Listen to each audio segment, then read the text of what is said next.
बैठो ना। कैसी?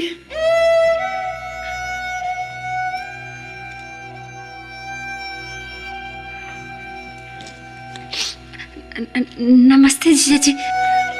नमस्ते, कैसी हैं आप? जी जी ठीक हूँ। हाँ, देख रही हूँ मैं कितनी ठीक है तू।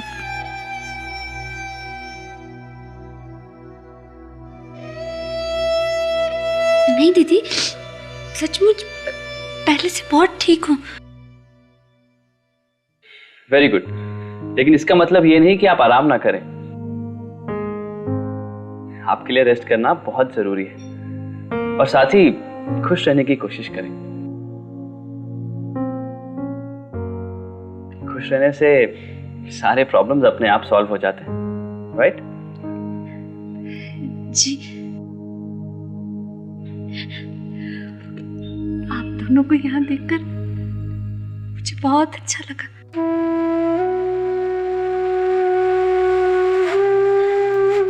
मैंने सोचा कि आप फिर कभी इस घर में नहीं आएंगी। आपकी बहुत याद आती है।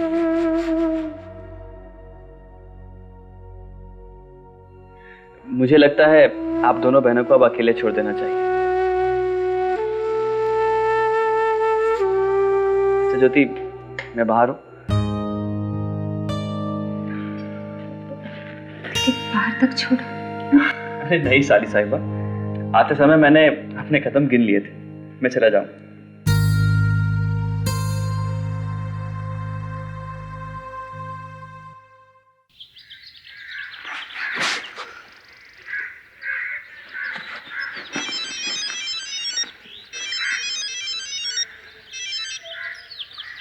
हेलो हेलो दीपू, बेटा तू कहाँ है? काम पर हूँ माँ, और कहाँ? तू अभी घर आ सकता है क्या? अरे माँ, अभी तो ड्यूटी पे आया हूँ, कहाँ से आ जाऊंगा? 2-3 बहुत इंपॉर्टेंट पार्सल डिलीवर करने हैं, उसके बाद आऊंगा। सब कुछ ठीक तो है ना घर पे? बेटा, घर में ज्योति और पंकज जी आए हैं। ज्योति दीदी और जीजा जी अपने घर आए हैं? हाँ, इसलिए तो कह रही हूँ, कंवर साहब पहली बार घर पर आए हैं तो कुछ खातिरदारी तो करनी होगी ना। कुछ नहीं, बस मुंह मीठा करने के लिए काजू कतरी ले आ, नमकीन मैं घर पे बना लूंगी। मैं आ रहा हूँ, बिल्कुल फिक्र मत कीजिए, मैं काजू कतरी लेता आऊंगा। और अगर आपको और कुछ चाहिए तो वो भी बता दीजिए, मैं वो भी ले आऊंगा। हे भगवान, घर की हालत देखो क्या हो रही है। कंवर साहब पहली बार आए हैं घर में, अब तो यही कहेंगे ना कि घर को ऐसे रखा जाता है कि इतने गंदे ढंग से। पद्मा एक काम कर, चादर तो लेके आई की है। आप चादर बिछाइए माँ जी, मैं टेबल साफ करने के लिए कपड़ा लेकर आती हूँ। चलो ठीक है।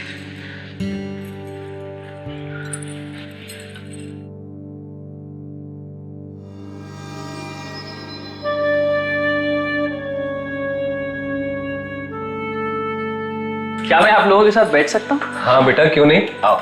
जी आओ। बैठो बेटा। पद्मा जरा एक मिनट कंवर साहब,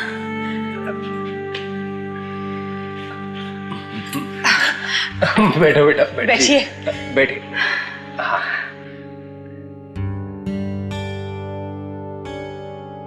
अरे नई बेडशीट?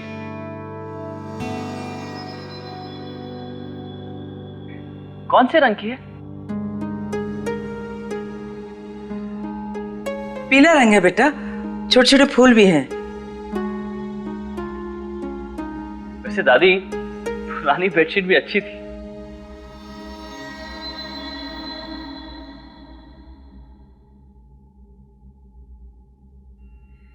दादी ने बताया कि रात में बाजार गई थी तू।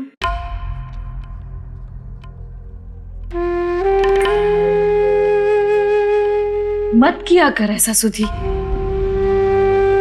घर में अपनों से ठीक तरह बात नहीं कर पाती तू, जरा जरा सी बात पर डर जाती है, रोने लगती है। फिर अकेले बाजार जाने की क्या जरूरत थी, वो भी रात में? जानती है ना आजकल क्या क्या हो रहा है, फिर भी सुधी दूसरी ज्योति बनने की कोशिश मत कर तू। सिवाय दुख, धोखे और तकलीफ के कुछ नहीं मिलेगा तुझे।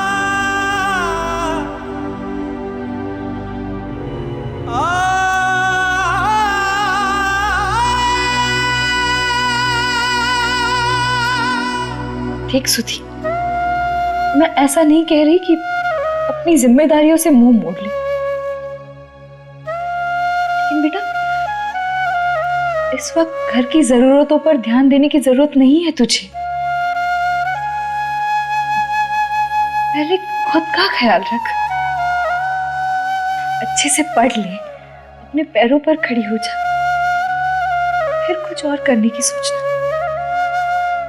जब तक अपने आप को संभालना नहीं सीखेगी, दूसरों को कैसे संभाल पाएगी तू? आपका कहना बिल्कुल ठीक है दीदी, लेकिन ऐसे ही देखा भी तो नहीं जाता ना। पापा काम करते हैं, अब तो दीपू भी नौकरी करता है, बहुत बदल गया वो दीदी, जिम्मेदार बन गया, सबका ख्याल रखता है। मैं तो कुछ और नहीं कर सकती ना, मुझसे जितना बन सकता है उतना करना चाहिए ना,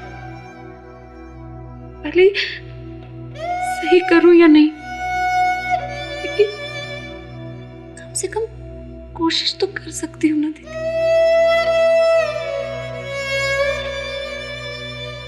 You know, अंकल, ज्योति ने हमारे घर आते ही सबको अपना बना लिया है, जैसे बहुत पुराना रिश्ता हो हमारा।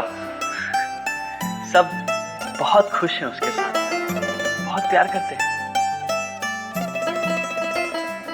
और क्यों ना हो, बड़ों का आदर करना, छोटों से दोस्ती करके प्यार से बात करना बहुत अच्छे से आता है ज्योति को। और इस सब के लिए मैं आपको बधाई देना चाहता हूँ, क्योंकि आपकी परवरिश की वजह से ही तो ये सब हुआ है।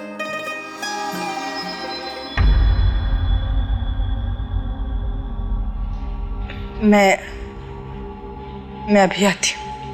जी पंकज बेटा, खुशकिस्मत है मेरी ज्योति जो उसे तुम जैसा जीवन साथी और तुम्हारे परिवार जैसा ससुराल मिला।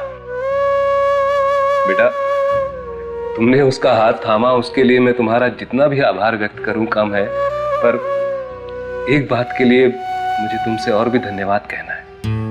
किस बात के लिए अंकल? उस दिन सुधा के साथ जो कुछ भी हुआ, तो तुम्हारे छोटे भाई उदय ने मेरी बच्ची की जान बचाई। अगर वो समय पर वहां नहीं पहुंचता तो पता नहीं क्या होता सुधा के साथ। उदय ने सुधा की हेल्प की? हाँ बेटा, छोरी को वही तो लेके आया था घर में। ये तो बहुत बहादुरी का काम किया है उदय ने। लेकिन अंकल, इसके लिए आप मुझे थैंक्स क्यों कह रहे हैं? इसके लिए तो स्पेशली घर जाकर मैं उदय को थैंक यू कहूंगा। मेरी इकलौती साली साहिबा की हेल्प जो की है उसने।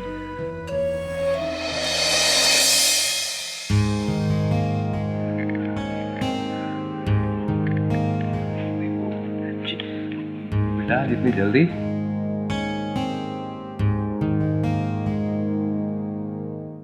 अरे साले साहब, हमसे भी तो मिल लीजिए।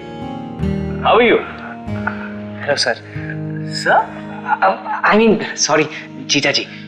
That's better. आप काजू कतली लाए हैं?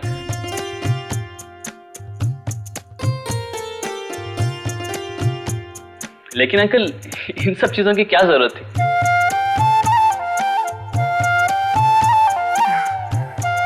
जरूरत कैसे नहीं थी कंवर साहब, आप पहली बार हमारे घर आए हैं। लेकिन काजू कतली किसके लिए? मैं तो इस उम्मीद से आया था कि आपके हाथ की मसाला चाय पीने को मिलेगी। बहुत तारीफ सुनी है ज्योति से।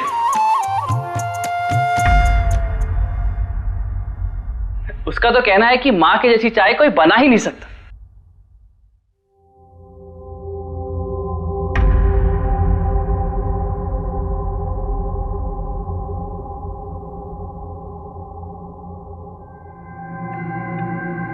जी मैं अभी आपके लिए लाती हूँ। मैं ज्योति दीदी से मिलके आता हूँ। आगे से अपना ख्याल रखना।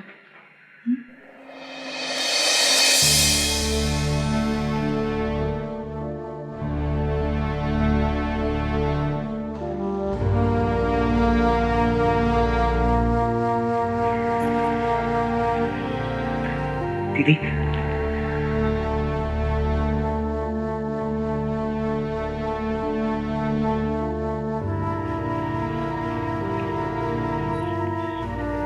कैसा है तू दीपू? मैं ठीक हूँ दीदी। और तेरा काम कैसे चल रहा है? दीदी काम बहुत बढ़िया चल रहा है। मैनेजर साहब ने कहा है कि अगर इस तरह मन लगा के काम करता रहा तो बहुत जल्द इंक्रीमेंट भी मिल जाएगा। और फिर तेरी पढ़ाई का क्या? दीदी पढ़ाई तो अब प्राइवेटली ही कर पाऊंगा ना। मैंने कुछ लोगों से बात कर रखी है। दीदी सिर्फ बात नहीं की इसने, ये किताबें भी लेकर आया है।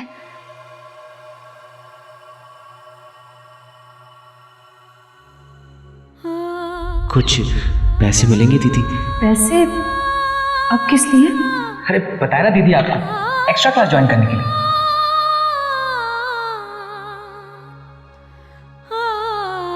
इस वक्त नौकरी की जरूरत समझ सकती हूँ मैं, मगर पढ़ाई पर ध्यान देना, अच्छे से पढ़ना। दीदी इस बार मैं कोई दीपू,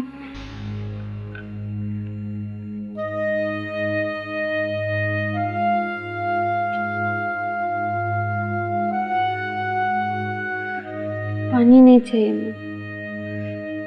बेटा तुझे दवाई खानी है ना, बिना पानी की दवाई कैसे खाएगी? दवाई खा लेना। दीपू चल तू भी अपने जिया जी के साथ जाकर बैठ।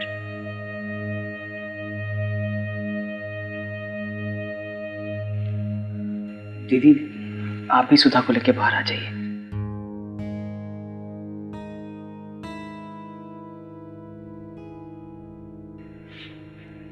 मैंने कहा था ना दीदी, वो बहुत बदल गया। बहुत मेहनत करता है दीदी, बहुत जिम्मेदार बन गया।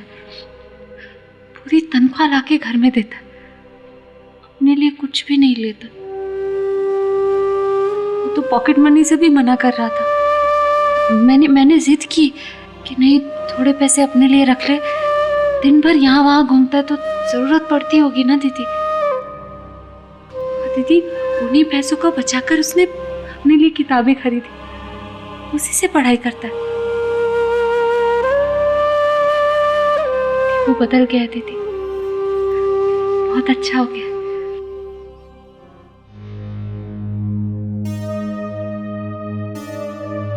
दीपू तू जा मिठाइयाँ ले जा, मैं चाय लेकर आती हूँ।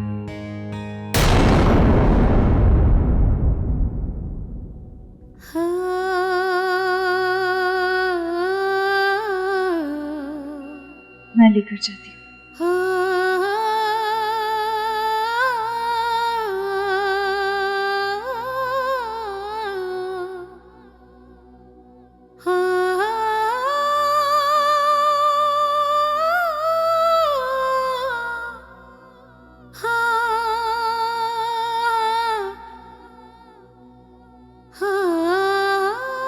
अच्छा ठीक, अब ये बिछिया तू ही पहनेगी एक दिन, शादी वाले दिन दूंगी तुझे।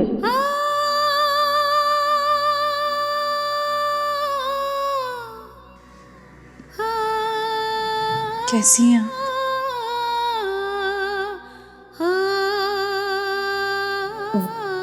वहाँ उस घर में सब ठीक है ना?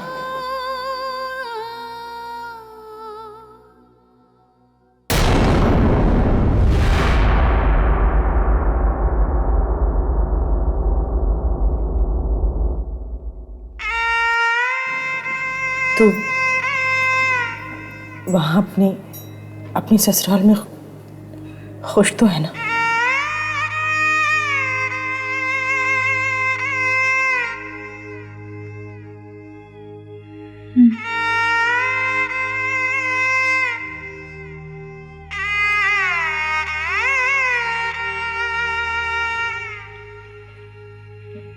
मैं चाय ले जाती हूँ।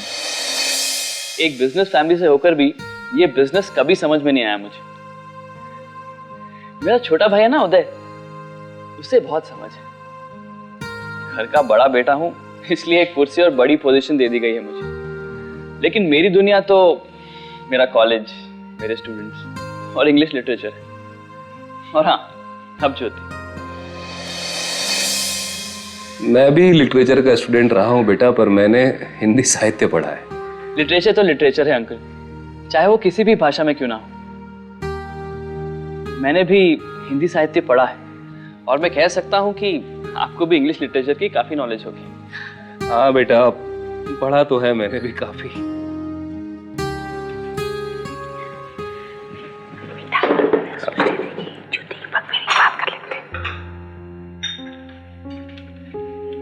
हाँ, लो बेटा। पंकज जी, चाय। Thank you.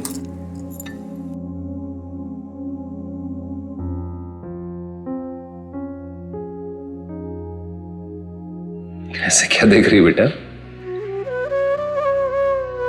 आप पहले से बहुत बेहतर लग रहे हैं।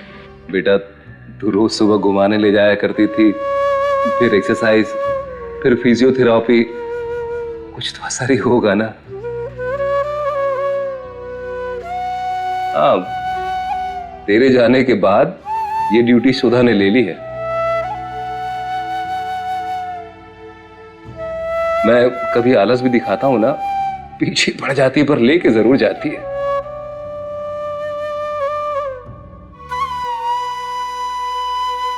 बेटा पंकज, एक बात करनी थी थारे से। जी कहिए। बेटा, पग फेरे की रस्म रह गई थी। वैसे तो बेटा हम कुछ नहीं कर पाए, लेकिन ये पग फेरे की रस्म हो जाएगी ना तो बेटा मन को बड़ी खुशी मिलेगी। नहीं, अगर आप बोलेंगे तो। अरे दादी, आप ये कह के मुझे शर्मिंदा कर रही हैं। आप जो करना चाहती हैं वो कर सकती हैं। तो ठीक है बेटा, मैं दीपू को भेज दूंगी। जी नहीं दादी, पग फेरे रस्म की कोई जरूरत नहीं।